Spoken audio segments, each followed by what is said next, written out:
Hello दोस्तों, study with एनु में मैं एनु आपका स्वागत करती हूँ। कैसे हैं आप सब? आई होप आप सब स्वस्थ होंगे, मस्त होंगे और अपनी पढ़ाई लिखाई में व्यस्त होंगे। तो जैसे कि आप देख पा रहे हो थंबनेल पर, ये आपकी परीक्षा पॉइंटर की क्लास है। तो मैं आपको पॉइंट वाइज इसमें जो है ना पूरा आज प्रागैतिहासिक काल कंप्लीट करा दूँगी। तो अब बहुत ज़्यादा समय नहीं बचा है आपके TGT एग्ज़ाम में और आपके GIC एग्ज़ाम में। ठीक है, दोनों के दोनों ही जून में लगे हुए हैं और सबसे पहले आपका TGT का एग्ज़ाम होगा और उसके बाद होगा आपका GIC का एग्ज़ाम। ठीक है, तो समय बिल्कुल अब बचा नहीं है और दोनों के दोनों एग्ज़ाम जो हैं अब आ ही गए हैं। तो मई भाई चल रही है, आप जैसे कि देख पा रहे हो आज 19 मई है। तो आज ही हम इस क्लास को, पहली क्लास को मैं आपके लिए पॉइंटर वाइज लाई हूँ और कोशिश करूँगी कि बहुत फटाफट से आपको कंप्लीट करा दूँ पूरा का पूरा हिस्ट्री। तो सबसे पहले मैं प्राचीन इतिहास से आज शुरू कर रही हूँ। तो बहुत ही फास्ट चलेंगे और इसमें वही आपको पॉइंटर्स मिलेंगे जो सबसे अधिक क्वेश्चन अभी तक परीक्षा में पूछे गए हैं। तो पॉइंटर्स को पढ़ना बहुत ज़रूरी होता है। इसके अलावा अगर आप प्रैक्टिस करना चाहते हैं, यानी कि क्वेश्चन आंसर्स करना चाहते हैं, तो आपको लाइव में जुड़ना होगा। मैं डेली लाइव करती हूँ दोपहर को 1 बजे।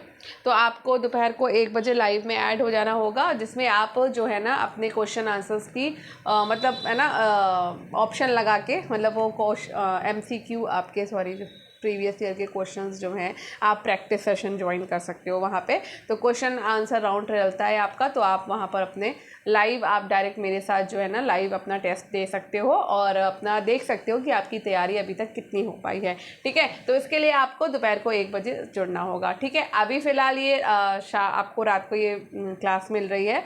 तो पहले तो मैं मॉर्निंग में आपको शेड्यूल करती थी, लेकिन अभी आज से मैंने इसको सोचा है कि इस क्लास को मैं रात को शेड्यूल करूँगी, ताकि आप फ्री होकर आराम से पूरे पॉइंटर्स देख करके सो जाइए।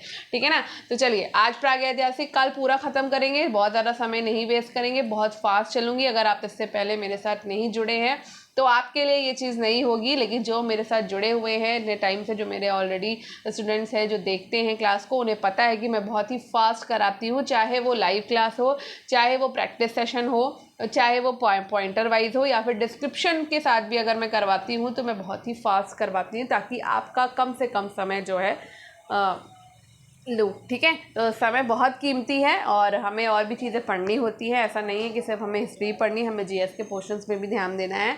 तो भाई इसलिए है ना, तो अपना सब्जेक्ट तो देखना ही है, वो हमारे लिए महत्वपूर्ण है। तो आपका सब्जेक्ट है हिस्ट्री, तो आपका इतिहास आपके लिए ज़रूरी है, लेकिन इसके साथ ही साथ आपको अपने GS पे भी फोकस करना है। ठीक है, तो बातें बहुत हो गई हैं, ज़्यादा बातें नहीं करते हैं, समय बहुत कीमती है, समय को बर्बाद नहीं करना चाहिए। ठीक है, तो चलिए शुरू करते हैं आज का अपना प्रागैतिहासिक काल।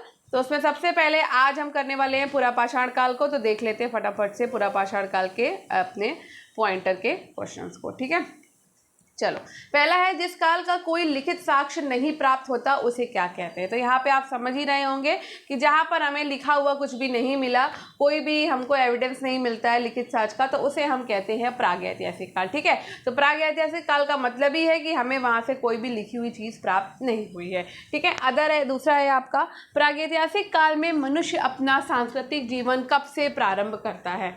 तो भाई देखो, प्रागैतिहासिक काल में मनुष्य अपना जो सांस्कृतिक जीवन है वो अपना लगभग 30 लाख ईसा पूर्व से शुरू करता है। ठीक है, नेक्स्ट है, प्रागैतिहासिक काल को कितने भागों में बांटा गया है। तो यहाँ पे प्रागैतिहासिक काल को 3 भागों में बांटा गया है, आपको पता होगा, पुरापाषाण काल, मध्यपाषाण काल और नवपाषाण काल में, है ना। चलो नीचे देख लेते हैं। प्रागैतिहासिक काल निम्न पुरापाषाण युग, मध्य पाषाण युग, उच्च पुरापाषाण युग में बटा हुआ है। ठीक है, निम्न पुरापाषाण युग आपका 25 लाख ईसा पूर्व से लेकर 10,000 ईसा पूर्व तक है। सॉरी 10,000 बोला मैंने, 1 लाख। ठीक है, 1 लाख ईसा पूर्व तक है। और उसके बाद मध्य पुरापाषाण युग जो है वो आपका 1 लाख से लेकर 40,000 ईसा पूर्व तक है। और उच्च पुरापाषाण युग के अगर समय की बात करें हम, तो 40,000 ईसा पूर्व से लेकर ये 10,000 ईसा पूर्व तक माना जाता है। ठीक है, नेक्स्ट है, भारत में सर्वप्रथम किस वर्ष से प्रस्तर युग के संदर्भ में अनुसंधान प्रारंभ हुआ। तो भाई भारत में सबसे पहले 1863 ईस्वी से प्रस्तर युग के संदर्भ में अनुसंधान जो है शुरू हुआ, यानी कि खोज जो है वो शुरू हुई है। कब? 1863 से। नेक्स्ट है, भारत में किस भूवैज्ञानिक एवं पुरातत्वविद ने प्रस्तर युगीन बस्तियों का अन्वेषण शुरू किया था। तो भारत में रॉबर्ट भूवैज्ञानिक हैं और पुरातत्वविद हैं जिन्होंने प्रस्तर युगीन बस्तियों का अन्वेषण यानी कि उनका खोज शुरू करी थी, प्रारंभ की थी। ठीक है, नेक्स्ट है डेनमार्क के कोपेनहेगन संग्रहालय की सामग्री से पाषाण, कांस्य और लौह युग का त्रियुगी विभाजन किसने किया है? तो भैया ये जो त्रियुगी विभाजन की बात होती है तो ये यहाँ पर सिर्फ और सिर्फ कौन आते हैं? थॉमसन आते हैं। ठीक है, नेक्स्ट है भूवैज्ञानिक पुरातत्वविद रॉबर्ट ब्रूसफुट ने किस स्थान से पहला हैंडेक्स प्राप्त किया था? तो भाई भूवैज्ञानिक पुरातत्वविद हैं हमारे रॉबर्ट ब्रूसफुट, जिन्होंने सबसे पहला जो हैंडेक्स प्राप्त किया था वो पलवरम से प्राप्त किया था, जो कि कहाँ पर है?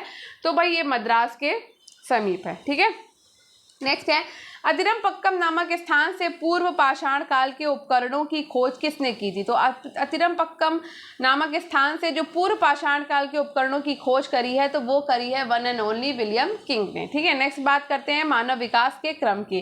तो भैया मानव विकास का जो क्रम रहा है उसमें सबसे पहले आते हैं रामापिथेकस, उसके बाद आते हैं ऑस्ट्रेलोपिथेकस, उसके बाद आते हैं होमो इरेक्टस, उसके बाद आते हैं निएंडरथल, उसके बाद आते हैं होमो सैपियन। ठीक है, तो ये आपको क्रम याद रखना है, कभी कभी ये क्रम पूछ लिया जाता है एग्जाम में। नेक्स्ट है मानव विकास के क्रम में मानव का आदि पूर्वज बना और पूर्व अत्यंत नूतन काल में प्रकट हुआ था। तो कौन प्रकट हुआ था? तो भैया ये प्रकट हुए थे ऑस्ट्रेलोपिथेकस। ठीक है, ऑस्ट्रेलोपिथेकस। तो मानव विकास के क्रम में मानव का आदि पूर्वज बना और पूर्व अत्यंत नूतन काल में प्रकट हुआ कौन? ऑस्ट्रेलोपिथेकस। सॉरी। नेक्स्ट है किस आदि मानव ने सबसे पहले शव विसर्जन और अग्नि का व्यापक रूप से उपयोग किया था? तो भाई सबसे पहले शव विसर्जन और अग्नि का व्यापक रूप से उपयोग करने वाले थे निएंडरथल। कौन थे? निएंडरथल। ठीक है, आगे बढ़ते हैं। आधुनिक मानव का विकास लगभग 30,000 वर्ष पहले हुआ, जिसे कहते थे, तो इसे कहते थे होमो सैपियन। ठीक है, तो आज समय जो हम मानव हैं हम क्या कहलाते हैं? होमो सैपियन कहलाते हैं। ठीक है, होमो सैपियन को आदि नामों से जानते हैं। होमो सैपियन को प्रज्ञ मानव से भी जानते हैं, होमो सैपियन को क्रो-मैग्नोन के नाम से भी जानते हैं और होमो सैपियन को चार्ल्स लैड ग्रिमाल्डी के नाम से भी जानते हैं। नेक्स्ट क्वेश्चन है पुरापाषाण युग से प्राप्त उपकरण किस प्रकार के थे? तो भाई पुरापाषाण युग से जो प्राप्त उपकरण थे वो क्रोड़ उपकरण हस्तकुठार यानी कि हैंडेक्स और क्लीवर थे। ठीक है, तो क्रोड़ उपकरण हस्तकुठार, हैंडेक्स, विदारणी, क्लीवर यानी कि खंडक, गडासा। ठीक है, नेक्स्ट है पुरापाषाण युग के उपकरण किन किन क्षेत्रों में पाए गए हैं? तो भाई पुरापाषाण युग के जो उपकरण है वो आपको बेलन घाटी में मिलेंगे, जो कि मिर्जापुर उत्तर प्रदेश में पड़ती है, सोहन घाटी में मिलेंगे आपको, नर्मदा घाटी में मिलेंगे आपको, और भीमबेटका की चित्रित शैलाश्रयों से भी प्राप्त होंगे। ठीक है, नेक्स्ट है मध्य पुरापाषाण काल को एक अन्य नाम से जानते हैं। तो मध्य पुरापाषाण को हम फलक संस्कृति के नाम से भी जानते हैं। किसके नाम से जानते हैं? फलक संस्कृति के नाम से। नेक्स्ट है मध्य पुरापाषाण युग के प्रमुख उपकरण थे। तो मध्य पुरापाषाण युग के जो प्रमुख उपकरण थे वो थे वेदनी, छेदनी और खुरचनी। मध्य पुरापाषाण युग के उपकरण बने थे, मध्य पुरापाषाण युग के जो उपकरण बने थे वो शल्कों के बने हुए थे, विविध प्रकार के फलक से बने हुए थे। ठीक है, नेक्स्ट है उच्च पुरापाषाण युग के प्रमुख उपकरण है। तो उच्च पुरापाषाण युग के जो प्रमुख उपकरण है वो है तक्षिणी, खुरचनी, ब्लेड्स और ब्यूरिल्स। ठीक है, मध्य पुरापाषाण में क्या था? वेदनी थी, छेदनी थी, खुरचनी थी, और उच्च पुरापाषाण काल में तक्षिणी और खुरचनी के जो है उपकरण वो बने हुए हैं।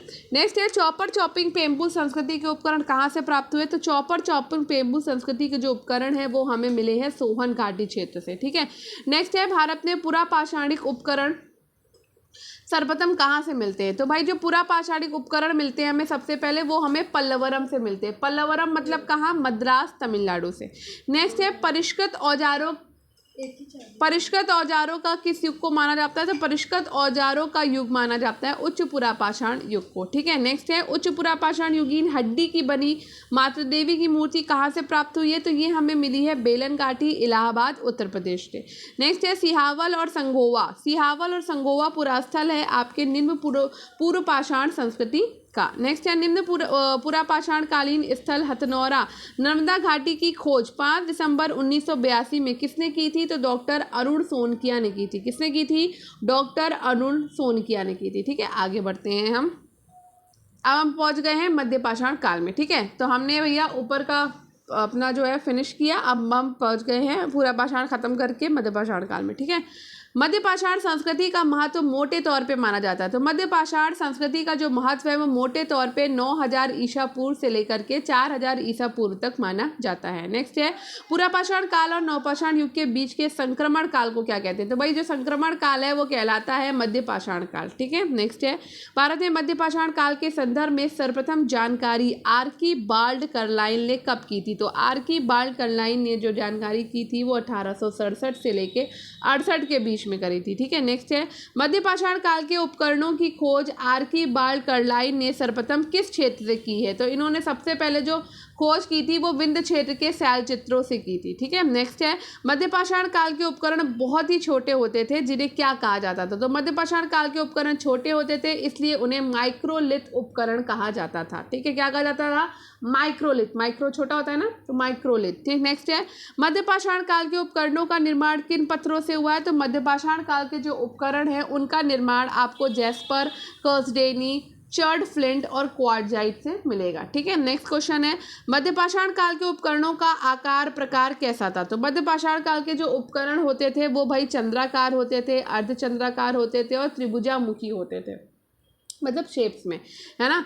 चंद्र वाला शेप यानी मून शेप, आधा मून शेप यानी हाफ मून शेप, है ना, full moon shape, half moon shape और ट्रायंगल। ठीक है, नेक्स्ट क्वेश्चन है, मध्य पाषाण काल में पशुपालन के प्राचीनतम साक्ष्य कहाँ से प्राप्त होते हैं? तो भैया पशुपालन के जो प्राचीनतम साक्ष्य हमें मिलते हैं वो आदमगढ़ से मिलते हैं, और आदमगढ़ आपका है कहाँ?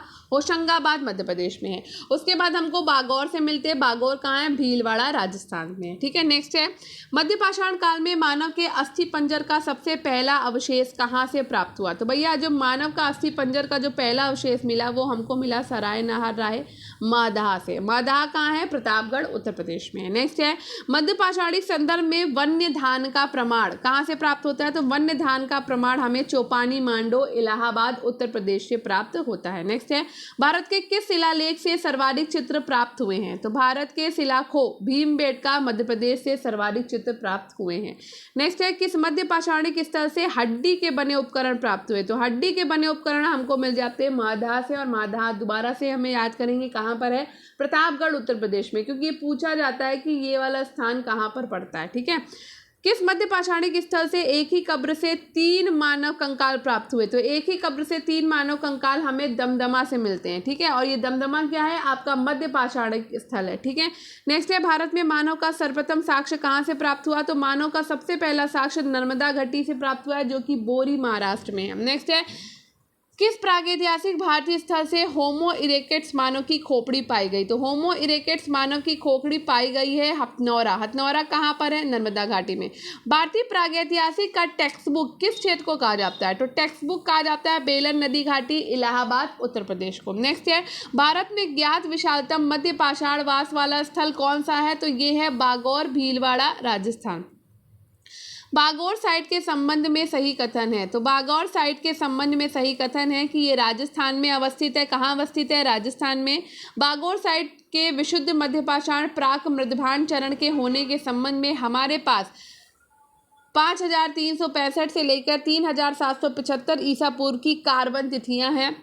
ठीक है, बागौर साइट का जो संबंध है वो जबू, बैल, भेड़, बकरी, सूअर का करीब 5000 ईसा पूर्व से ही पालतू पशु के रूप में पालन किया जाता था। ठीक है, तो ये बात हमें बागौर साइट से पता चलती है। ठीक है, अब आगे बढ़ते हैं, किस स्थल पर मानव जीवाश्म पुरापाषाण कालीन औजारों के साथ स्वस्थानीय मानव पाए गए हैं? तो ये पाए गए हैं हथनौरा नर्मदा घाटी महाराष्ट्र में। नेक्स्ट है, वो मध्य पाषाणिक स्थल जहां से पशुवध स्थल बूचड़खाना का साक्ष्य प्राप्त हुआ। तो ये हमको बूचड़खाना का जो साक्ष्य मिलता है वो मादहा प्रतापगढ़ उत्तर प्रदेश से मिलता है। ठीक है, नेक्स्ट है, सराय नहर और मादहा संबंधित है। तो सराय नहर और मादहा आपका गंगा घाटी की मध्य पाषाण संस्कृति से संबंधित है। नेक्स्ट क्वेश्चन है, प्राचीनतम कलाकृतियों का प्रमाण किस काल से संबंधित है? तो प्राचीनतम कलाकृतियों का जो प्रमाण है वो उच्च पुरापाषाण काल और मध्य पाषाण काल से संबंधित है।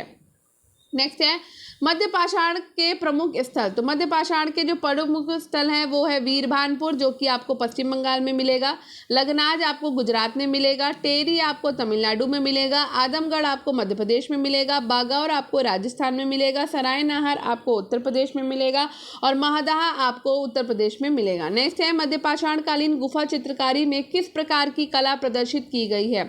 तो भैया यहाँ पर आखेट, नृत्य और युद्ध की कला जो है वो प्रदर्शित की गई है। नेक्स्ट है भारत में किस नवपाषाणिक स्थल की सर्वप्रथम खोज की गई। तो भारत में जो नवपाषाणिक स्थल की सबसे पहले खोज की गई है वो है लिंगसुगुर। लिंगसुगुर 1842 में खोजा गया है और कहाँ पर है ये, तो ये मैसूर में है आपका। ठीक है, अब हम क्वेश्चन करेंगे नवपाषाण काल के। ठीक है, कौन से क्वेश्चन करने वाले हैं अब हम, पाषाण काल के करें, नवपाषाण काल के। ठीक है, चलो आगे बढ़ते हैं।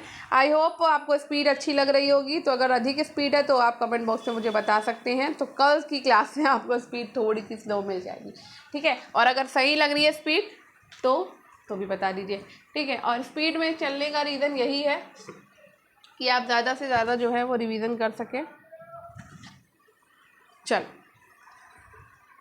विश्व स्तरीय संदर्भ में नवपाषाण काल का प्रारंभ कब से माना जाता है। तो विश्व स्तरीय संदर्भ में जो नवपाषाण काल का प्रारंभ माना जाता है आपका, वो माना जाता है आपका 9000 ईसा पूर्व से। कब से माना जाता है, 9000 ईसा पूर्व से माना जाता है। भारत में नियोलिथिक नवपाषाण स्थिरीकरण की तिथि मानी जाती है। तो नियोलिथिक यानी कि नवपाषाण स्थिरीकरण की तिथि जो है वो 7000 ईसा पूर्व हम मानते हैं, कहाँ पे, इंडिया में अपने। ठीक है, नेक्स्ट है भारतीय उपमहाद्वीप में नवपाषाण युगीन एक ऐसी बस्ती के साक्ष्य प्राप्त हुए जिसका काल 7000 ईसा पूर्व बताया गया। वो स्थल है आपका मेहरगढ़, बलूचिस्तान और पाकिस्तान। नेक्स्ट है नवपाषाण काल के प्रथम प्रस्तर उपकरण सर्वप्रथम 1860 में लेमनेसूरियस ने कहाँ से प्राप्त किए थे। तो इन्होंने टोंस नदी घाटी उत्तर प्रदेश से प्राप्त किए थे। नेक्स्ट है वो स्थल जहाँ से पाषाण संस्कृति से लेकर हड़प्पा सभ्यता तक के सांस्कृतिक अवशेष प्राप्त हुए हैं, तो ये हमको है भाई मिल जाता है कौन सा स्थल, मेहरगढ़। ठीक है, नेक्स्ट है भारत में प्राप्त प्राचीन कृषि साक्ष्य वाला स्थान। तो भारत में प्राप्त प्राचीन कृषि साक्ष्य वाला जो स्थल है वो है आपका लहुरा देव। इसके अलावा आपका संत कबीर नगर है जो कि उत्तर प्रदेश में है। इसके बाद आपका मेहरगढ़ है जो कि 7000 ईसा पूर्व में है। लहुरा देव आपका 9000 से 7000 ईसा पूर्व में है। ठीक है, और मेहरगढ़ आपका 7000 ईसा पूर्व। नेक्स्ट है नवपाषाणिक स्थल बुर्जहोम की खोज डी टेरा एवं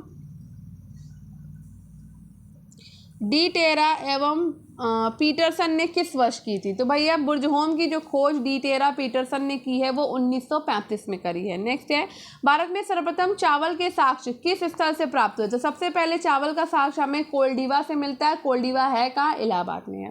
भारत में सर्वप्रथम गेहूं के साक्ष्य कहाँ से मिले। तो गेहूं के साक्ष्य सबसे पहले हमें मेहरगढ़ से मिले हैं जो कि 7000 ईसा पूर्व का आपका समय है। नेक्स्ट है भारतीय उपमहाद्वीप में पालतू भैंस के प्राचीनतम साक्ष्य कहाँ से प्राप्त हुए। तो पालतू भैंस के जो प्राचीनतम साक्ष्य मिले हैं वो हमको मिले हैं मेहरगढ़ से। ठीक है, अब आगे बढ़ते हैं। किस नवपाषाणिक स्थल से मानव कंकाल के साथ कुत्ते के कंकाल के अवशेष प्राप्त हुए हैं। तो भैया जो कुत्ते के कंकाल के साथ मानव कंकाल के साथ कुत्ते के कंकाल के अवशेष हमको मिलते हैं बुर्जहोम से, और ये बुर्जहोम आपका कहाँ पड़ता है। तो बुर्जहोम हमें मिलेगा जम्मू कश्मीर में। किस नवपाषाणिक स्थल से गर्तावास यानी कि गड्ढा घर के साक्ष्य मिले हैं। तो गड्ढा घर के जो साक्ष्य मिले हैं वो बुर्जहोम एवं गुफ कराल से मिले हैं। नेक्स्ट है वो नवपाषाणिक स्थल जहाँ से पशु हड्डी के उपकरण और हिरण की सींगों के उपकरण मिले हैं, तो वो मिले हमको चिरांद सारण बिहार से। नेक्स्ट है दक्षिण भारत में नवपाषाणिक काल का मुख्य स्थल कौन सा है। तो दक्षिण भारत में नवपाषाणिक काल का जो मुख्य स्थल है वो बेल्लारी कर्नाटक है। ठीक है, नेक्स्ट है किस नवपाषाण कालीन पुरास्थल से राख के टीले के साक्ष्य प्राप्त हुए। तो राख के टीले के जो साक्ष्य होते हैं वो संगनकल्लू, बेल्लारी कर्नाटक और पिकलीहल उत्तनूर से हमको मिलते हैं। ठीक है, अब आगे बात करते हैं दक्षिण भारत के नवपाषाणिक स्थल की। मास्की, ब्रह्मगिरी, हल्लुरु, कोडकल, पिकलीहल, संगनकल्लू, टी नरसीपुर, तैक्कल कोट कर्नाटक। ठीक है, पय्यमपल्ली कहाँ है आपका, तमिलनाडु में। उत्तनूर आपको आंध्र प्रदेश में मिल जाएगा। अब बात करेंगे हम नवपाषाण काल की प्रमुख देन है। तो नवपाषाण काल की प्रमुख देन है स्थिर ग्राम्य जीवन का विकास। ठीक है, नवपाषाण काल ने हमें कृषि का विकास दिया। नवपाषाण काल ने हमें कुंभकारी निर्माण का काम दिया।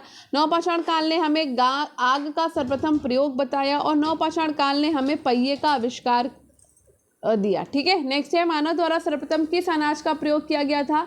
तो मानव द्वारा जो सर्वप्रथम अनाज का प्रयोग किया गया था वो किया गया था जौ का। ठीक है, अब बात करते हैं बसुली छेनी छेद वाला गोल पत्थर किस संस्कृति में पाए जाते हैं? तो ये पाए जाते हैं नवपाषाण काल में। ठीक है, फसल काटने का आयताकार पाषाण उपकरण हार्वेस्टर किस नवपाषाणिक स्थल से प्राप्त हुआ है? तो ये हमें बुर्जहोम जम्मू कश्मीर से प्राप्त हुआ है।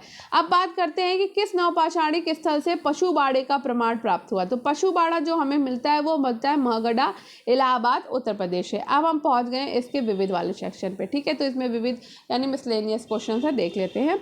चित्रित शैलाश्रयों की सबसे बड़ी मेखला कौन सी है? तो चित्रित शैलाश्रयों की सबसे बड़ी मेखला है जौरा और भीमबेटका। नेक्स्ट है भारत में पूर्व प्रस्तुत युग अधिकांश औजार किसके बने थे? तो भाई स्फटिक से बने हुए थे। ठीक है, ये बात याद रखिएगा। किस प्रागैतिहासिक स्थल से भारत की प्राचीनतम झोपड़ी के साक्ष्य मिलते हैं? तो प्राचीनतम झोपड़ी के जो साक्ष्य मिलते हैं वो हमको मिलते हैं पैसरा, बिहार से। नेक्स्ट है आपका उच्च पूर्व पाषाण युगीन स्थल जहां से शुतुरमुर्ग के अंडों पर चित्रांकन का साक्ष्य मिला। तो शुतुरमुर्ग के अंडों पर जो चित्रांकन का साक्ष्य मिला है वो पाटड़े से मिला है। नेक्स्ट है उत्कीर्ण शैला चित्रों को क्या कहा जाता है? तो उत्कीर्ण शैला चित्रों को हम पेट्रोग्लिफ्स कहते हैं। नेक्स्ट है मध्य पुरा पाषाणिक स्थल समनापुर का उत्खनन का कार्य किसने किया था? तो ये वी.एन. मिश्रा ने किया था। किसने किया था? वी.एन. मिश्रा ने किया था। नेक्स्ट है उच्च पुरापाषाण काल को किस एक अन्य नाम से जाना जाता है? तो उच्च पुरापाषाण काल को हम मैग्डेलियन संस्कृति एवं ब्लेड संस्कृति के नाम से जानते हैं। नेक्स्ट है तोबा ज्वालामुखी राख सर्वप्रथम कहाँ से प्राप्त हुआ? तो तोबा ज्वालामुखी राख जो सबसे पहले मिली वो हमें सोना घाटी क्षेत्र से मिली है। ठीक है, सोन घाटी क्षेत्र से। मध्य सोन नदी घाटी का प्राचीनतम भूतात्विक जमाव का क्रम क्या है? तो सिंघावल है, पटपरा में, फिर उसके बाद बागौर, फिर उसका होता है खतौनी। ठीक है, नेक्स्ट है प्रागैतिहास के अध्ययन का विषय क्या है? तो प्रागैतिहास के अध्ययन का विषय है कि निरक्षर समाजों का इतिहास। नेक्स्ट क्वेश्चन है हस्तकुठार उपकरण किस विधि के उपकरण थे? तो भाई जो हस्तकुठार उपकरण थे वो आपके बाईफेशियल विधि के उपकरण थे। नेक्स्ट है पूर्व पाषाणकालीन युगों का मुख्य धंधा क्या था? तो पूर्व पाषाणकालीन लोगों का जो मुख्य धंधा था वो सिर्फ और सिर्फ शिकार करना था। नेक्स्ट है किस क्षेत्र में पुरापाषाण काल, मध्य पाषाण काल और नवपाषाण काल के अवशेष एक क्रम में पाए गए? तो भैया ये बेलन घाटी, विंध्य क्षेत्र और नर्मदा घाटी से ये तीनों के जो अवशेष हैं वो एक क्रम में पाए गए हैं। नेक्स्ट है ग्राउंड स्टोन टूल्स किसका घोतक है? तो ग्राउंड स्टोन टूल्स जो है वो कृषि अर्थव्यवस्था से संबंधित है। नेक्स्ट है पाषाण उपकरण निर्माण केंद्र इसामपुर किस राज्य में है? तो इसामपुर आपका कर्नाटक में है। नेक्स्ट है 2001 में भारत के किस स्थान से एक पूरा अश्मीकृत मानव शिशु कपाल प्राप्त हुआ? तो ये मिला है हमको ओदे, केरल से। नेक्स्ट है भारत में प्रागैतिहासिक पुरातत्व का जनक किसे माना जाता है? तो ये माने जाते हैं अलेक्जेंडर कनिंघम। ठीक है, ये बहुत इंपॉर्टेंट है, ये क्वेश्चन बहुत बार आता है एग्जाम में। नेक्स्ट है पाषाणकालीन संस्कृतियों का कालानुक्रम देख लेते हैं। एबी बेली जो है वो अनगढ़, भारी भरकम और हस्तकुठार थे। एशुली जो संस्कृति थी उसमें काफ़ी छोटा, सुडौल, हस्तकुठार, ऋषियुक्त था। मोस्तारी की बात करें तो मध्य पुरापाषाण कालीन पश्चिमी यूरोप है। और मंदालिनी की बात करें तो उच्च पूर्व पाषाण काल संस्कृति कहलाती है। ठीक है, अब बात करते हैं प्रागैतिहासिक संस्कृतियों के क्रम की। तो सबसे पहले आ जाती है आपकी पैलियोलिथिक जो कि पूर्व पाषाण काल कहलाता है, फिर मेसोलिथिक मध्य पाषाण काल, फिर नियोलिथिक, फिर नवपाषाण काल और कैल्कोलिथिक जो है वो आपकी ताम्र पाषाण काल कहलाती है। तो अब हम चलते हैं ताम्र पाषाण काल यानी कि कैल्कोलिथिक में। ठीक है, ताम्र पाषाण काल को ताम्र पाषाणिक संस्कृति क्यों कहा जाता है? क्योंकि पत्थर और तांबे के प्रयोग की अवस्था को वहाँ थी, इसलिए उस संस्कृति को ताम्रपाषाण संस्कृति कहा जाता है। ठीक है, ताम्रपाषाणिक संस्कृति की अर्थव्यवस्था किस पर आधारित थी? तो भाई उस समय कृषि और ग्राम जीवन पर ये व्यवस्था आधारित थी। ठीक है, ताम्रपाषाणिक संस्कृति को किस एक अन्य नाम से जाना जाता है? तो ये जाना जाता है कैल्कोलिथिक यानी कि चैल्कोलिथिक कल्चर से। ठीक है, नेक्स्ट क्वेश्चन है भारत में ताम्रपाषाण युगीन बस्तियां कहाँ से पाई गई हैं? तो ताम्रपाषाण युगीन जो बस्तियां हैं वो हमको दक्षिणी पूर्व राजस्थान से मिलेंगी, पश्चिमी मध्य प्रदेश में मिलेगी, पश्चिमी महाराष्ट्र में मिलेगी और दक्षिण पूर्वी भारत में हमको मिलेगी। ठीक है, आगे बढ़ते हैं। प्रमुख ताम्र पाषाणिक संस्कृति की बात करें तो आहार यानी आहार संस्कृति आपकी 2100 ईसा पूर्व से लेकर 1500 ईसा पूर्व तक है। कायथा संस्कृति आपकी 2000 ईसा पूर्व से 1800 ईसा पूर्व तक है।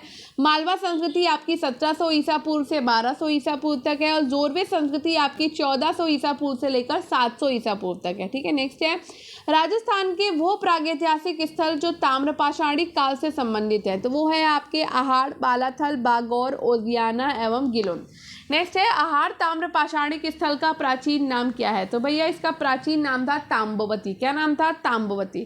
ताम्र पाषाणिक स्थल नवदा टोली की तिथि निर्धारित की गई है 1600 ईसा पूर्व से लेकर के 1300 ईसा पूर्व के बीच में। ये सारे क्वेश्चन बहुत इंपॉर्टेंट हैं, ठीक है। इनको जितनी बार आप पढ़ोगे, जितनी बार आप सुनोगे, उतनी बार ही आपको ये तैयार हो जाएंगे और ये क्वेश्चन बार बार रिपीटेड होते हैं, ठीक है। नेक्स्ट है नवदा टोली का उत्खनन किस कार्य या किस पुरातत्वविद ने किया है? तो ये एच.डी. सांकलिया ने किया है। नेक्स्ट है आपका ताम्रपाषाण काल में महाराष्ट्र में लोग मृतकों को घर के फर्श के नीचे किस तरह रखकर दफनाते थे? तो ये उत्तर से दक्षिण की ओर दफनाया करते थे, ठीक है। नेक्स्ट है जोरवे संस्कृति के अंतर्गत कौन कौन से ताम्रपाषाणिक स्थल है? तो जोरवे संस्कृति के अंतर्गत आपको नेवासा, दैमाबाद, कोठे, इनाम गांव और चंदौली मिल जाएगा। किस ताम्र पाषाणिक स्थल में मातृ देवी की प्रतिमा मिली है? तो इनाम गांव से हमको मातृ देवी की प्रतिमा जो है वो मिली है। कौन सा ताम्र पाषाणिक स्थल सबसे बड़ा है? तो सबसे बड़ा ताम्र पाषाणिक स्थल जो है वो है आपका दैमाबाद। किस ताम्र पाषाणिक स्थल से तांबे का रथ प्राप्त हुआ? तो दैमाबाद से हमको तांबे का रथ प्राप्त हुआ है। मध्य प्रदेश के किस पुरातात्विक स्थल से प्रारंभिक ऐतिहासिक युग के लौह उपकरण प्राप्त हुए? तो नागदा से प्राप्त हुए हैं। ताम्र पाषाण काल में वृत्ताकार गर्तगहों की प्राप्ति किस स्थल से प्राप्त हुई है? तो आहाड़ राजस्थान से प्राप्त हुई है। किस ताम्र पाषाणिक स्थल से सबसे ज़्यादा संख्या में ताम्र संचय मिला है? तो ये गुनगेरिया, आपका गुनगेरिया मध्य प्रदेश से, ठीक है। ताम्र निधियाँ आर्यों की कर्तव्य है, ये कथन किसका है? तो ये एच गोल्डन का कथन है। नेक्स्ट है जोरवे ताम्र पाषाणिक स्थलों में सबसे अच्छा अधिवास विन्यास का प्रमाण कहाँ से मिलता है? तो ये हमको इनाम गांव से मिलता है। बात करें कायथा संस्कृति की, तो कायथा संस्कृति के अवशेष हमको मिलते हैं कहाँ से? मध्य प्रदेश से मिलते हैं, ठीक है। ताम्र पाषाणिक कायथा संस्कृति की खोज किस पुरातत्वविद ने की थी? तो ये की थी वी.एस. वाकड़कर ने। ताम्र पाषाणिक स्थल दैमाबाद की तिथि है कुत्ता और दो बैल के रथ पर सवार खड़ा रथी, ठीक है। ताम्र पाषाणिक पुरास्थल इनाम गांव का उत्खनन कार्य किस पुरातत्वविद ने किया है? तो ये किया है एम.एस. धवलीकर एवं एच.डी. सांकलिया ने। नेक्स्ट है मालवा ताम्र पाषाणिक संस्कृति के प्रमुख स्थल हैं। तो ये स्थल है आपके महेश्वर, कायथा, एरड़, मनोती, नवदा टोली, नारदी, नागदा, चिचली और डकवाड़ा।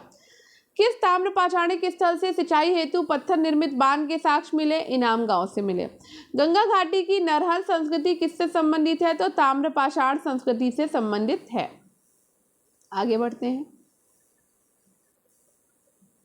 अब यहाँ भी हम विविध पर आ गए हैं, तो हमारा ऑलमोस्ट टॉपिक ये हो गया है समाप्त, ठीक है। डोलमेंस शब्द से तात्पर्य क्या है? तो डोलमेंस होता है गड़े हुए मुर्दों पर निर्मित समाधियाँ। नेक्स्ट है आदि मानव के द्वारा सीखा गया पहला विषय क्या था? भैया पशुओं को पालना ही उन्होंने सबसे पहले सीखा था। होमो सेपियन से जाति रूप भिन्न आरंभिक मानव नुमा जीवी को क्या कहते थे? तो भैया इनको कहते थे होमिनिड। क्या कहते थे? होमिनिड। पुरातात्विक सामग्री इतिहास की सर्वश्रेष्ठ कसौटी है, ये कथन है राहुल सांकृत्यायन का। किस स्थान पर वर्तमान काल से 80,000 से 1,00,000 वर्ष पुराने मानव के अवशेष प्राप्त हुए? तो ये प्राप्त हुए बोर्नियो की निहा गुफा से। प्राचीन भारत किस एक उपकरण परंपरा से नहीं जुड़ा हुआ था? तो ग्रोशियन से नहीं जुड़ा हुआ था। सर्वप्रथम किस धातु में टिन का मिश्रण किया गया था? तो तांबे में टिन का मिश्रण किया गया था। वी गार्डन चाइल्ड ने किस धातु को जनतांत्रिक धातु कहा है? तो लोहा को इन्होंने जनतांत्रिक धातु कहा है।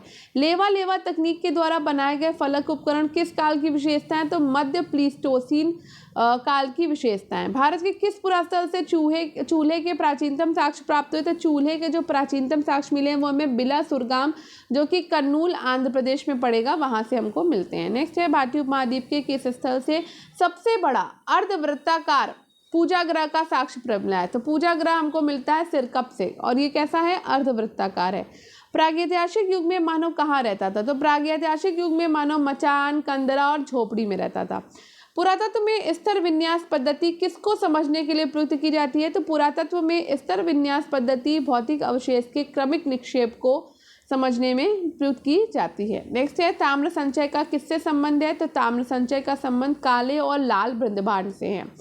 किस शिलाश्रय से मानव समाधान के प्रमाण प्राप्त हुए हैं? तो लेखिया शिलाश्रय से में प्रथम मानव समाधान के प्रमाण प्राप्त हुए हैं। नेक्स्ट है भारतीय इतिहास के अध्ययन में सर्वाधिक महत्वपूर्ण स्रोत कौन सा है?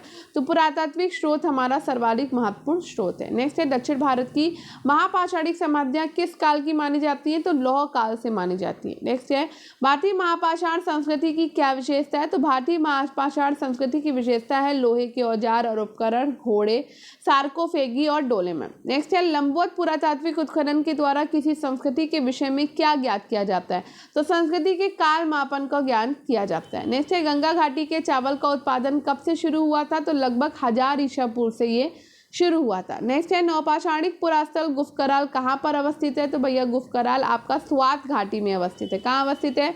स्वात घाटी में अवस्थित है। हस्तिनापुर का सांस्कृतिक क्रम देख लेते हैं। ओसीपी काल आपका ताम्रपाषाण काल कहलाएगा, पीजीडब्ल्यू काल आपका लौह काल कहलाता है, एनबीबी वृद्धभांड काल 6ठी शताब्दी ईसा पूर्व और कुषाण काल आपका प्रथम शताब्दी कहलाता है। ठीक है, अब बात करेंगे प्रागैतिहासिक एवं ताम्रपाषाणिक प्राप्त साक्ष्य स्थल और काल की। तो यहाँ पे काल और स्थल दिए हुए हैं। तो ताम्रपाषाण काल में रंगपुर स्थल है आपका, ठीक है, इनाम गांव भी ताम्रपाषाण काल का है, पुरापाषाण का सोहन है, पुरापाषाण काल का अतिरम पक्कन है, चौपानी मांडो मध्यपाषाण काल का है, सराय नहा राय भी आपका मध्यपाषाण काल का है।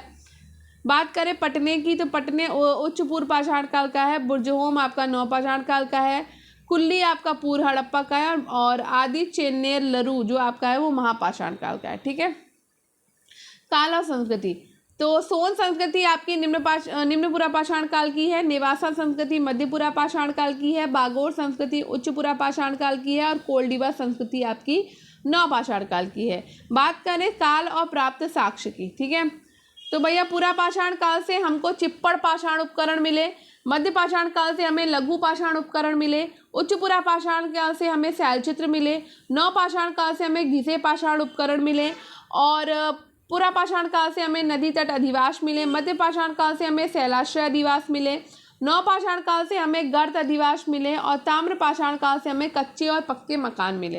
अब बात करते हैं काल और प्राप्त मृदभांड की। तो हड़प्पा युग से हमको पीजीडब्ल्यू चित्रित धूसर मृदभांड मिला, पूर्वकालीन ऐतिहासिक से हमें काले और लाल मृदभांड मिले, मौर्य युग से हमें एनबीपीडब्ल्यू उत्तरी काली पॉलिश वाले मृदभांड मिले, गुप्त युग से हमें आरपीडब्ल्यू और लाल पॉलिश वाले मृदभांड मिले हैं। ठीक है, स्थल और प्राप्त साक्ष्य, सैपाई से हमें गैरिक मृदभांड परंपरा मिली, महरूझारी से हमें महाश्म समाधि मिली, वीरबानपुर से हमें लघु पाषाण उपकरण मिले, उज्जैन से हमें गैरिक मृदभांड परंपरा मिली, कायथा से हमें ताम्रनिधि मिली और उत्तनूर से हमें राग का टीला मिला, मथुरा से हमें अयागपट्ट मिला, जस्ट सेकेंड, कनेरी से हमको एकादश मुख बोधिस्त्व मिला, सांची से हमें प्रस्तर धातु मंजूषाएं मिली, ब्रह्मगिरी से हमें महापाषाण उपकरण मिला, कुबगल से हमें राख और टीले मिले, आदिचनन नल्लूरू से हमें कलश शवादार मिला और बुरजहोन से हमें गर्त निवास मिला। जल्दी बोलने के चक्कर में गड़बड़ हो जाता है। स्थल और राज्य की बात करें, वीरभानपुर जो है आपका पश्चिम बंगाल में है, लोटेश्वर आपका गुजरात में है, पैसरा आपका बिहार में है और सराय नहा राय आपका प्रतापगढ़ उत्तर प्रदेश में। अब बात करते हैं स्थल और उत्खननकर्ता की। तो सोहाई घाट आपका ACL करलाइल के द्वारा उत्खनन किया गया है, भीमबेटका आपका BS वाकड़कर के द्वारा उत्खनित किया गया है। अब बात करते हैं प्रमुख मृदभांड संस्कृतियों की। तो सर्वप्रथम किस पुरातत्ववेदा ने मृदभांडों के महत्व का आकलन किया था? तो ये है फिल्डर्स पेट्री ने। मृदभांडों के महत्व की बात करें तो इतिहास और संस्कृति के अन्य स्रोतों के समान मृदभांड भी एक उपयोगी स्रोत है। मृदभांडों का अध्ययन और परीक्षण करके हम काल विशेष और स्थल विशेष की संस्कृति के विविध पक्षों को उद्घाटित कर सकते हैं। इनके आधार पर कुछ गूढ़ पहलुओं को सुलझाने में सहायता मिलती है जो अन्य स्रोतों के माध्यम से ज्ञात नहीं हो पाते। इनके विश्लेषण से उत्खनित स्तर की तिथि निश्चित करने में भी हमको सहायता मिलती है। अब बात कर लेते हैं गैरिक मृदभांड की। तो गैरिक मृदभांडों की खोज सबसे पहले जो की गई थी वो बीबी लाल के द्वारा 1949 में की गई थी। गैरिक अथवा गेरुए रंग को मृदभांड अधिकांशतः किन क्षेत्रों में पाए गए हैं? तो ये गंगा घाटी क्षेत्र में पाए गए हैं। बात करते हैं पुरातत्व में गेरुए रंग के मृदभांड किस नाम से प्रचलित है? तो OCP नाम से प्रचलित है। गैरिक मृदभांडों से संबंधित प्रमुख स्थल की बात करें तो हस्तिनापुर, मेरठ, बड़गांव और बहदराबाद, हरिद्वार, अम्बाखेड़ी सहारनपुर, अतरंजी खेड़ा, एटा सैफई इटावा, अहिछत्र बरेली, श्रृंगेरपुर इलाहाबाद, कालपाटना जालंधर और 9 हो गया भरतपुर। ठीक है, नोट गैरिक मृदभांडों का विस्तार मुख्यतः उत्तर प्रदेश, हरियाणा, उत्तरी राजस्थान, पंजाब से प्राप्त हुए हैं। नेक्स्ट है गैरिक मृदभांड पात्रों की निर्माण अवधि क्या थी। तो गैरिक मृदभांड पात्रों की जो निर्माण अवधि थी वो 1300 से 1200 ईसा पूर्व मानी जाती है। गैरिक मृदभांड किस सभ्यता का प्रतिनिधि करते हैं। तो गैरिक मृदभांड जो है वो पूर्व वैदिक काल सभ्यता का प्रतिनिधित्व करते हैं। नेक्स्ट बात करते हैं चित्रित धूसर मृदभांड की, यानी कि पेंटेड ग्रे वेयर की। तो चित्रित धूसर मृदभांडों की प्राप्ति सबसे पहले अहिछत्र से मिली है 1940 से 44 में अहिछत्र टीले की खुदाई से। ठीक है, अब बात करते हैं चित्रित धूसर मृदभांड के महत्व की। हड़प्पा सभ्यता के पतन से लेकर के बुद्ध काल के प्रारंभ तक की अवधि की संस्कृतियों के भौतिक परिवेश की जानकारी प्राप्त करने की दृष्टि से ये महत्वपूर्ण है। चित्रित धूसर मृदभांडों ने ईसा पूर्व 1500 से लेकर 600 के बीच के सांस्कृतिक शून्यता को पाटने का कार्य किया है। नेक्स्ट है हड़प्पा सभ्यता के पतन के पश्चात किस मृदभांड संस्कृति का प्रादुर्भाव हुआ। तो चित्रित धूसर मृदभांड संस्कृति का प्रादुर्भाव हुआ है। चित्रित धूसर मृदभांडों की प्राप्ति कहाँ से प्राप्त हुई। तो पंजाब, हरियाणा, राजस्थान और गंगा के ऊपरी भाग से मिलती है। चित्रित धूसर मृदभांड के प्राप्ति स्थल तो रोपड़, दधेरी, संघोल, भगवानपुर, दौलतपुर, इंद्रप्रस्थ, नो, जोधपुर, गिलुंद, उज्जैन, कायथा, आलमगीरपुर, हस्तिनापुर, अहिछत्र, शोक, मथुरा, हुलास, वैशाली से चित्रित धूसर मृदभांड हमको प्राप्त हुए हैं। ठीक है, अब यहाँ बात करेंगे कृष्ण लोहित मृदभांड की, यानी कि ब्लैक एंड रेड वेयर की। तो कृष्ण लोहित मृदभांड की विशेषता क्या है। ऐसे मृदभांडों का भीतरी और बाहर की बारी यानी कि रिम के चारों ओर भाग काला और शेष बाहरी भाग ईंट के रंग का लाल मिलता है। आकार, प्रकार और अंकरण चित्रण की दृष्टि से ये भांड अन्य भांडों से भिन्नता रखते हैं। इस मृदभांड की निर्माण विधि को इजिप्शियन तकनीक यानी कि इजिप्टियन टेक्निक कहा जाता है। ठीक है, ये मृदभांड चूने और रेत युक्त मिट्टी के बने हैं और कभी कभी काचली मिट्टी से भी ये तैयार किए जाते हैं। नेक्स्ट है कृष्ण लोहित मृदभांड किस काल से संबंधित है। तो ये भाई उत्तरकालीन हड़प्पा संस्कृति से संबंधित है। सौराष्ट्र क्षेत्र के किन स्थलों से कृष्ण लोहित मृदभांड प्राप्त हुए। तो रंगपुर और लोथल से प्राप्त हुए हैं। पंजाब और हरियाणा में कृष्ण लोहित मृदभांड किसके साथ प्राप्त हुए। तो पंजाब और हरियाणा में चित्रित धूसर मृदभांड के साथ प्राप्त हुए। नो और अतरंजी खेड़ा से कृष्ण लोहित मृदभांड किस सतह से प्राप्त हुए। गैरिक मृदभांड के ऊपरी और चित्रित धूसर मृदभांड के निचली सतह से प्राप्त हुए हैं। दक्षिण भारत, बिहार और उत्तर प्रदेश के वृहत पाषाणिक पुरास्थल समाधियों से किस प्रकार के मृदभांड पाए गए। तो काले लाल मृदभांड पाए गए हैं। काले लाल प्रकार के मृदभांडों का प्रयोग किस अवधि में किया जाता है। तो ताम्रपाषाणिक संस्कृति के समय पर यह किया जाता है। उत्तरी कृष्ण मार्जित मृदभांड तो उत्तरी कृष्ण मार्जित अथवा काली पॉलिश के पात्र की अवधि क्या थी। 6ठी शताब्दी ईसा पूर्व और अथवा बुद्ध काल थी। उत्तरी कृष्ण मार्जित अथवा काली पॉलिश पात्र में किसकी सूचना मिलती है। तो हमें द्वितीय नगरीकरण के प्रारंभ होने की सूचना इनसे मिल जाती है। उत्तरी कृष्ण मार्जित मृदभांड को किस अन्य नाम से जाना जाता है। तो इनको एनडीपी मृदभांड के नाम से भी जाना जाता है। उत्तरी कृष्ण मार्जित मृदभांड सर्वाधिक स्तर किस क्षेत्र में पाया गया है। तो ये मध्य गंगा क्षेत्र से सबसे ज्यादा पाए गए हैं। उत्तरी कृष्ण मार्जित मृदभांड प्राप्ति स्थल तो ये हमको कौशाम्बी, पटना, बेग्राम, अफगानिस्तान, तक्षशिला, चारसद्दा, उदग्राम, नेपाल की तराई के तिलौरा कोट आदि स्थलों से मिलते हैं। उत्तरी कृष्ण मार्जित मृदभांड भारत के किस क्षेत्र में पाए गए हैं। तो ये आपको गुजरात, महाराष्ट्र, पश्चिमी बंगाल, उड़ीसा और आंध्र प्रदेश में मिल जाएंगे। ठीक है, अब इसी के साथ ही आपका पूरा का पूरा मैंने प्रागैतिहासिक युग पूरा ख़त्म कर दिया है। ठीक है, अब हम कल पढ़ेंगे यहाँ पे हड़प्पा और सिंधु सभ्यता को। ठीक है, तो ये हम कल पढ़ने वाले हैं, आज हम नहीं पढ़ेंगे, कल हम पढ़ेंगे। तो एक एक टॉपिक कवर करते चलेंगे। तो काफ़ी लंबा था लेकिन वन लाइनर के फॉर्म में था। आपको बहुत सारे क्वेश्चंस इसमें नए लगे होंगे और अगर आपको प्रैक्टिस करनी है तो आपको दोपहर को 1 बजे ना लाइव क्लास ज्वाइन करनी होगी। तो वहाँ पर आप प्रैक्टिस कर सकते हो। लेकिन वहाँ पर एशियन के साथ साथ हम मिडवल और मॉडर्न यानी पूरा मिक्स प्रैक्टिस सेट करते हैं। तो ऐसा नहीं कि खाली एशियन के क्वेश्चन होंगे। तो आप अगर मिक्स प्रैक्टिस सेट करना चाहते हो तो आपको दोपहर 1 बजे जो है ना लाइव क्लास ज्वाइन करनी होगी। आपको नोटिफिकेशन मिल जाएगा, मॉर्निंग में ही मैं आपको नोटिफिकेशन दे देती हूँ, मतलब आपको शेड्यूल कर देती हूँ मैं। तो आपको दोपहर 1 बजे डेली जुड़ना होगा और ये जो क्लास आपकी आएगी वो आएगी रात को 8 बजे। ठीक है, तो रात को 8 बजे इस क्लास को देखना बिल्कुल मत भूलिएगा। ठीक है, और मिलते हैं हम लोग कल की क्लास में, और कल हम पूरा हड़प्पा और सिंधु सभ्यता को ख़त्म कर देंगे, ठीक है। चलो, और अगर आप मेरे चैनल पर नए हैं तो स्टडी विद अनु को सब्सक्राइब कर लीजिए, बेल आइकन को प्रेस कर लीजिए, ताकि मेरे द्वारा जो भी क्लासेस आ रही हैं वो सारी की सारी आपको मिल सके, ठीक है। तो मिलते हैं भाई अगली लाइव में और अगली क्लास में भी, ठीक है। तो कल तो फिलहाल क्लास में मिलेंगे हड़प्पा सिंधु सभ्यता में, और अगर आपको लाइव प्रैक्टिस करना है तो आप लाइव में आ सकते हो दोपहर को 1 बजे। चलो मिलते हैं अपनी कल की क्लास में, तब तक के लिए बाय बाय। आई होप आपको क्लास अच्छी लगेगी। क्लास अच्छी लगी हो तो लाइक, शेयर और कमेंट ज़रूर करिएगा। Bye bye.